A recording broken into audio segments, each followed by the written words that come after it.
Shalom Israel. Call Allah, Yahweh Bashem, Mashiach Yahweh Shah, Bashem, Rakal Kadash, all praises due. Barakatha Yahweh, Barakatha Yahweh Shah, Barakatha Yahweh, Barakatha Yahweh Shah, Barakatha Yahweh, Barakatha Yahweh Bashem, Mashiach Yahweh Shah, all praises due. All praises due. Just picking up, from, we were just talking about, with Sodomites and, the spirit, that perverse spirit that comes with it. And so I touched on a little bit how, and I heard it more than once, probably more than twice, people try to justify, that perverse spirit in this world and try to use, our Savior as a way that they are free to do whatever. And so, the Old Testament, was in the law, a lot of all those things were for us to learn from it, and learn how to, fulfill it spiritually. That's what Yahweh Shah taught us. And so, let's get right back into it. I'm going to go to Romans chapter 15. I'm going to start at verse 4. For whatsoever things were written aforetime were written for our learning, that we through patience and comfort of the scriptures might have hope.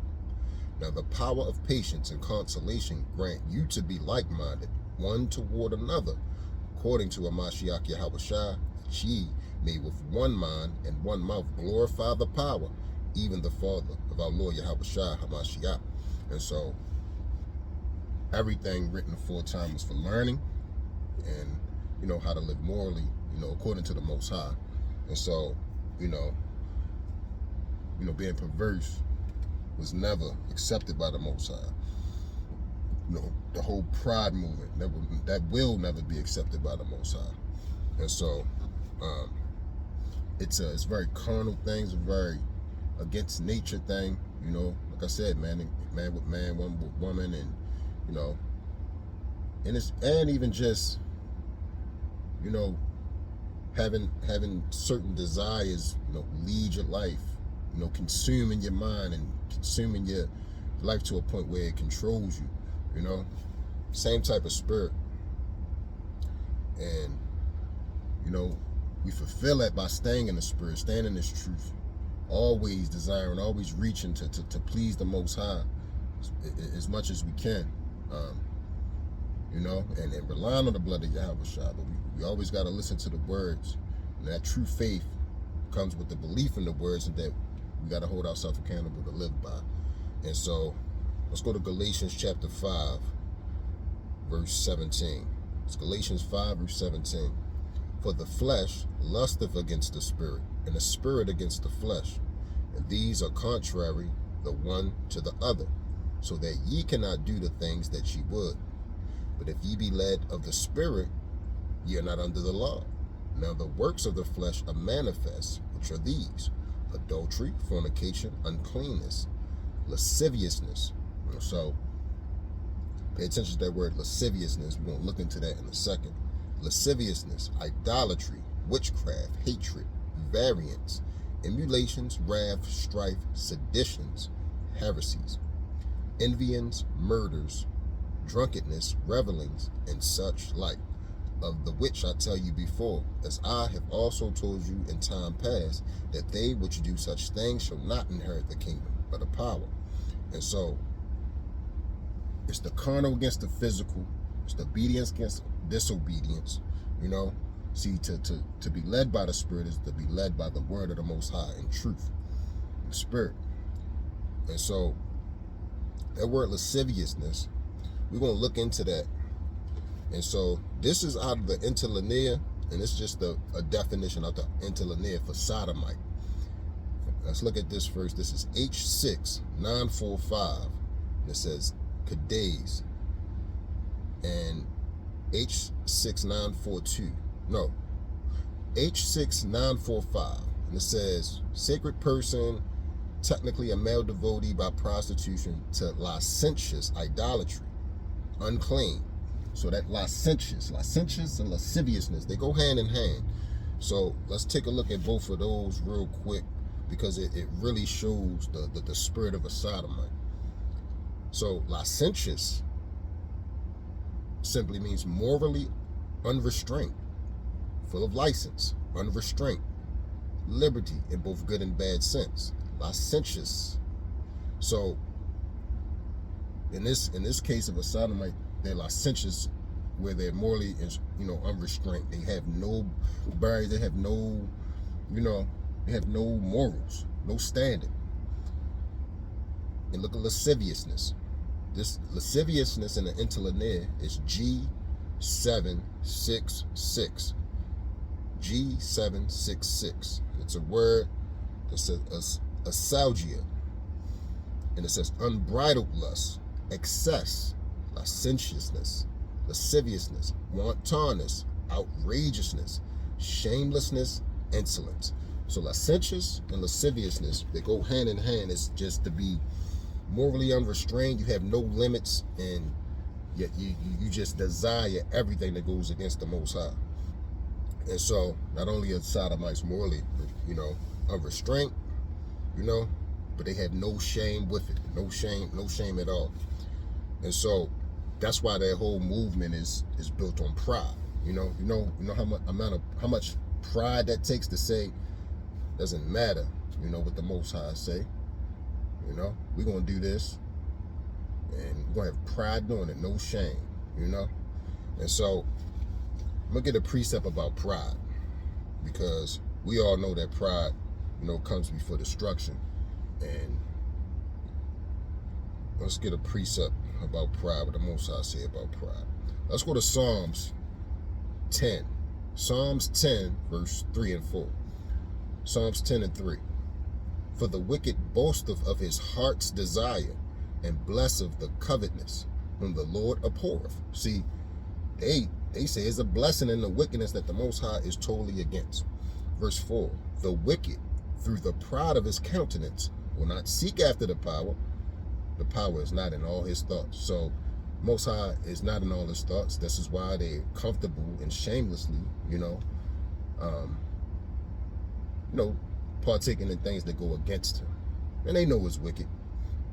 And so there's nothing godly about being morally unrestrained. There's nothing godly about being sexually immoral and licentious and lascivious. Is nothing godly about that. And the Most High is not in their thoughts at all. And so we know that a sodomite's reward is always fire. It's always fire. And so that what happened to Sodom and Gomorrah, those 5 cities, and even the sulfur and brimstone that's still there to this day, all of that was an example of what happens, to anybody in that spirit, in that pride movement, and that destiny is always fire. That was an example for us. Let me get that precept. This is 2 Peter chapter 2. 2 Peter chapter 2, and I'm going to start at verse 4.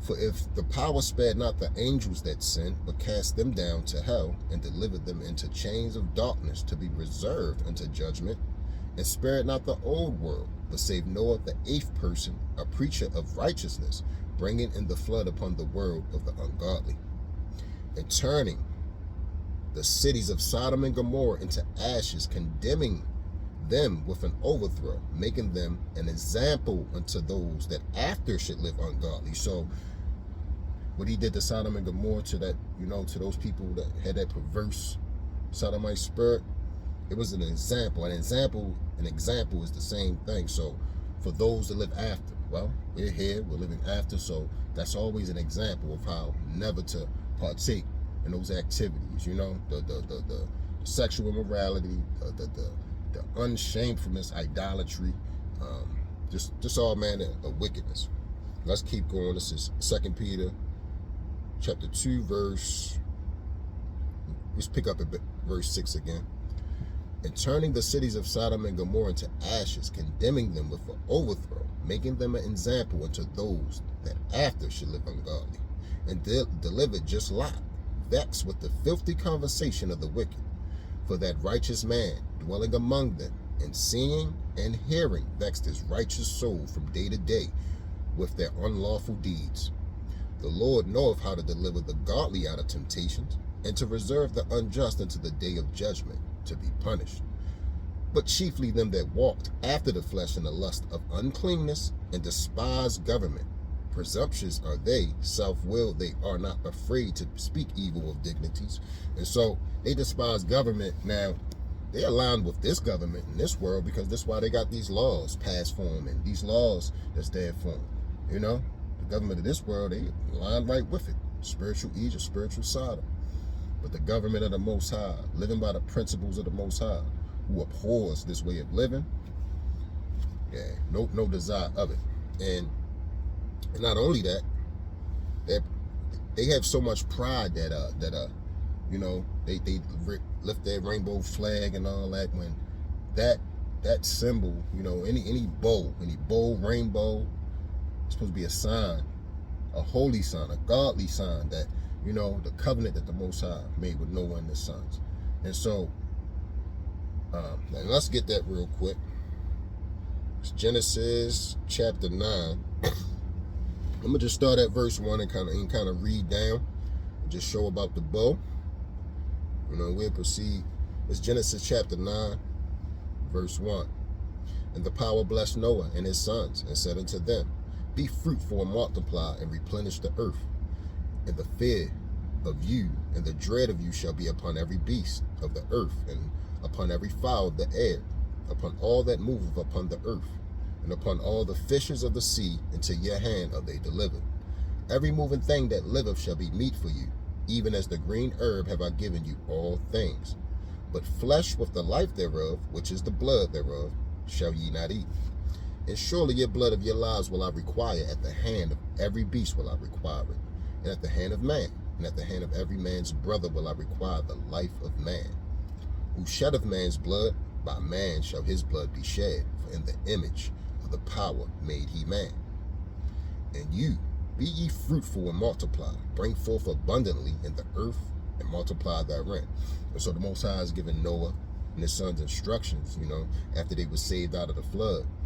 And we're going to keep reading. Let's pick up in verse 8.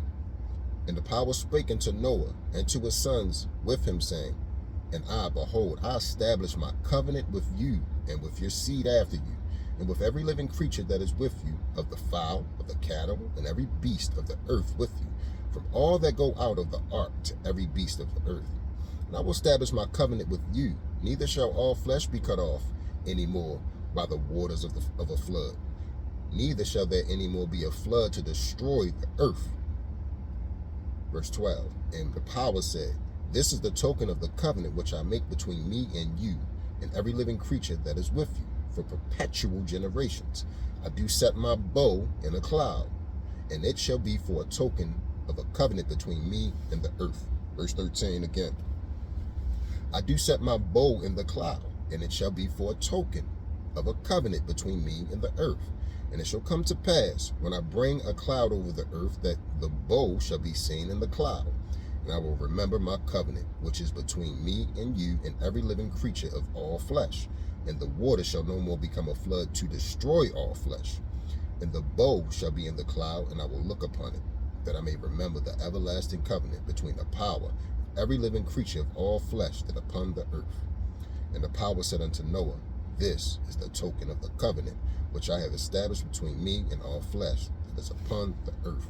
And so Most High was saying that, you know, it's not that some people wouldn't die in floods and have judgment that way, but he won't cut off all flesh with a flood. He won't destroy the earth with a flood like he did in those days. And that bow was supposed to be a sign of that, a holy sign of that the Most High made a promise to do that.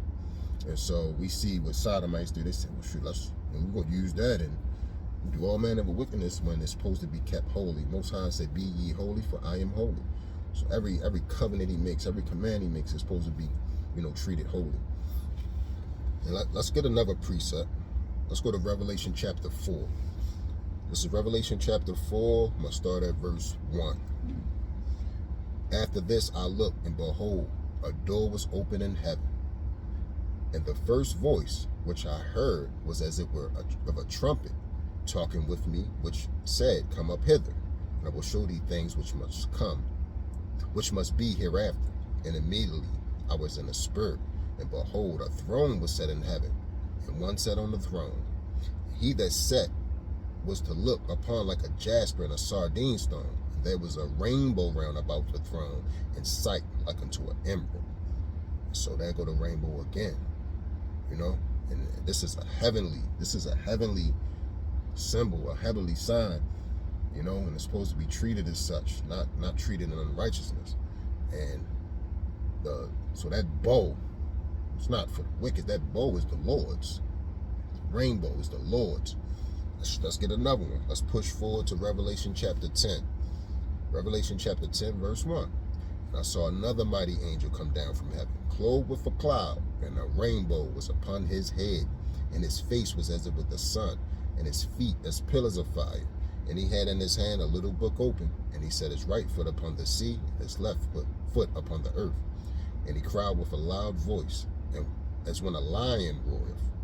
And when he had cried, 7 thunders uttered their voices. So he had a rainbow upon his head. That's a godly sign, godly symbol, not to be used for unrighteousness. And see, that's what a Sodomite spirit would do. You know, they will hold anything righteous, anything, you know, truthful and godly, and use it for unrighteousness. And so, you know, and like I said, these were the people, you know, when you read in that Romans chapter 1, that they just had no desire for the Most High. They was given over to those affections. Matter of fact, let's get out of this. Let's get that. Romans chapter 1. Let's do Romans chapter 1. Start at verse 24 and just read down. See, it was given over to that because the Most High is just not a desire to them. They rejected it in all type of manner, and this is why everything they use, they twist it for wickedness. Romans chapter 1, verse 24. Wherefore the power also gave them up to uncleanness through the lust of their own hearts, to dishonor their own bodies between themselves, who changed the truth of the power into the lie, and worship and serve the creature more than the Creator, who is blessed forever.